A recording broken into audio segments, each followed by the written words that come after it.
Hello बच्चों, देखिए question शुरू करते हैं। Increasing order towards nucleophilic substitution. Nucleophilic substitution के लिए इन तीन कंपाउंड में इंक्रीजिंग ऑर्डर हमें लिखना है। मींस बेंजीन पर क्लोरीन लगा है, बेंजीन पर क्लोरीन और एक मिथाइल ग्रुप भी लगा हुआ है। बेंजीन पर क्लोरीन और एक मिथाइल ग्रुप मेटा पोजीशन पर लगा है। इनके हमें इंक्रीजिंग ऑर्डर बताने हैं। तो ये क्वेश्चन शुरू करने से पहले सबसे पहले हम ये देखते हैं कि न्यूक्लियोफिलिक सब्स्टिट्यूशन क्या होता है। क्लोरोबेंजीन एंड मिथाइल क्लोरोबेंजीन में ये रिएक्शन किस तरह से इफेक्ट होता है। जब हम कभी किसी RCl को, अल्काइल हैलाइड को, किसी न्यूक्लियोफाइल के साथ रिएक्शन करते हैं, तब ये न्यूक्लियोफाइल इस कार्बन पर आकर Cl को यहां से हटा देता है, यानी सब्स्टिट्यूट कर देता है। यह सब्स्टिट्यूशन क्योंकि न्यूक्लियोफाइल ने दिया है, इसलिए न्यूक्लियोफिलिक सब्स्टिट्यूशन यह कहलाता है। जिस कार्बन पर क्लोरीन लगा है बच्चों, उस कार्बन पर चार्ज पॉजिटिव है। क्यों पॉजिटिव है यहां चार्ज? क्योंकि क्लोरीन इंडक्टिव इफेक्ट से अपनी तरफ विड्रॉ कर लेता है इलेक्ट्रॉन पेयर को, शेयर्ड इलेक्ट्रॉन पेयर को, बॉन्ड पेयर को। तो कार्बन पर चार्ज पॉजिटिव आ जाएगा।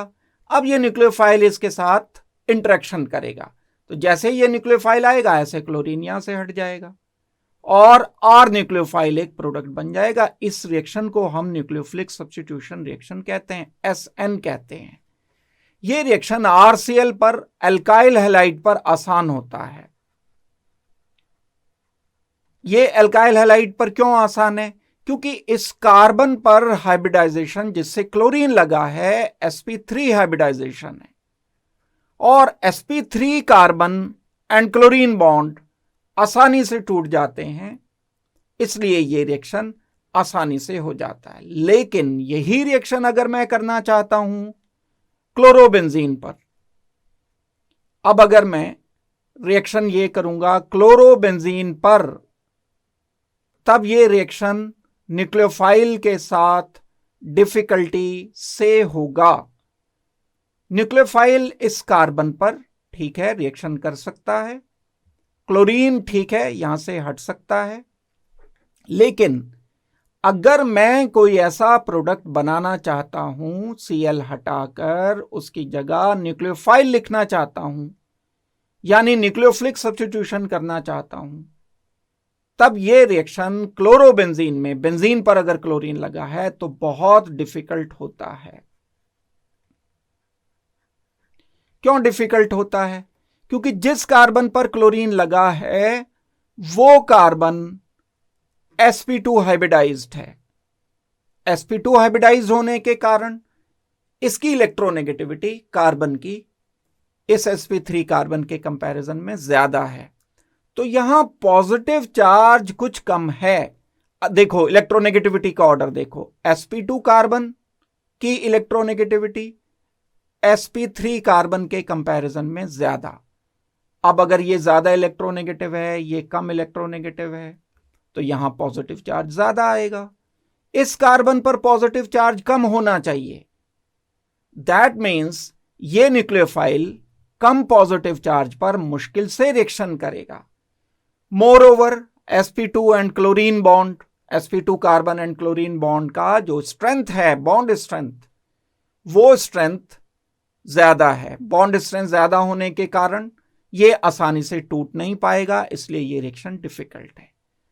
अब हमें लेकिन बच्चों इन तीन को कंपेयर करना है, ये भी डिफिकल्ट है, ये भी डिफिकल्ट है, ये भी डिफिकल्ट है। अब इन तीन में लेकिन आसान कौन सा है? इंक्रीजिंग ऑर्डर हमें लिखना है। एक मैं क्लोरोबेंजीन लिखता हूं। जब मैं क्लोरोबेंजीन को न्यूक्लियोफाइल के साथ रिएक्शन करूंगा तो यहां कुछ थोड़ा सा पॉजिटिव चार्ज है, डेल पॉजिटिव चार्ज आ रहा है, उस पर कोई न्यूक्लियोफाइल रिएक्शन कर सकता है। ठीक है, ये रिएक्शन मुझे कंपेयर किससे करना है? अगर बेंजीन पर क्लोरीन है और इस पर CH3 ग्रुप भी लगा हुआ है।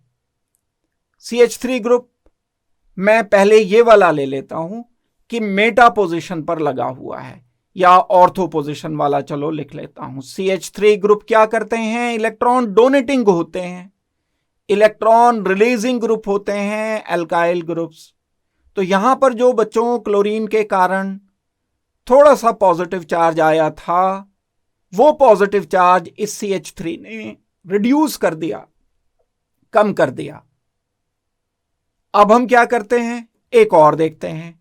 CH3 ग्रुप मेटा पोजीशन पर अगर लगा हुआ है, क्लोरीन के 7 कार्बन हैं, इस पर चार्ज पॉजिटिव हो गया, इस पर CH3 ग्रुप लगा हुआ है, ये CH3 इलेक्ट्रॉन डोनेटिंग की तरह से एक्ट कर रहा है, ये पॉजिटिव चार्ज रिड्यूस हो जाएगा। अब हमें बच्चों देखना है ज्यादा पॉजिटिव चार्ज कहां रिड्यूस हुआ है। ज्यादा पॉजिटिव चार्ज तब रिड्यूस होगा जब ये 2 पोजीशन पर आकर के इलेक्ट्रॉन डोनेटर की तरह से एक्ट कर रहा है। तो यहां सबसे कम पॉजिटिव चार्ज है, उससे ज्यादा कुछ पॉजिटिव, डोनर तो यहां भी है, कुछ कम हो जाएगा पॉजिटिव चार्ज, सबसे कम पॉजिटिव चार्ज, उससे ज्यादा पॉजिटिव चार्ज, और यहां तो इलेक्ट्रॉन डोनेटिंग कोई ग्रुप है ही नहीं, सबसे ज्यादा पॉजिटिव चार्ज मींस सबसे ज्यादा रिएक्टिव होना चाहिए इसको। ये कौन सा है, फर्स्ट, दैट मींस फर्स्ट सबसे ज्यादा रिएक्टिव हो गया, और उसके बाद ये आना चाहिए कुछ कम पॉजिटिव, और सबसे कम रिएक्टिव होना चाहिए जिसमें ऑर्थो पोजीशन पर यानी नजदीक CH3 ग्रुप लगा हुआ है, पॉजिटिव चार्ज मिनिमाइज हो जाएगा। दैट मीन्स सेकंड वाला सबसे कम रिएक्टिव होगा, इन बिटवीन आ जाएगा हमारा थर्ड। तो बच्चों ऑर्डर ये आएगा, फर्स्ट सबसे ज्यादा, फिर थर्ड, फिर सेकंड।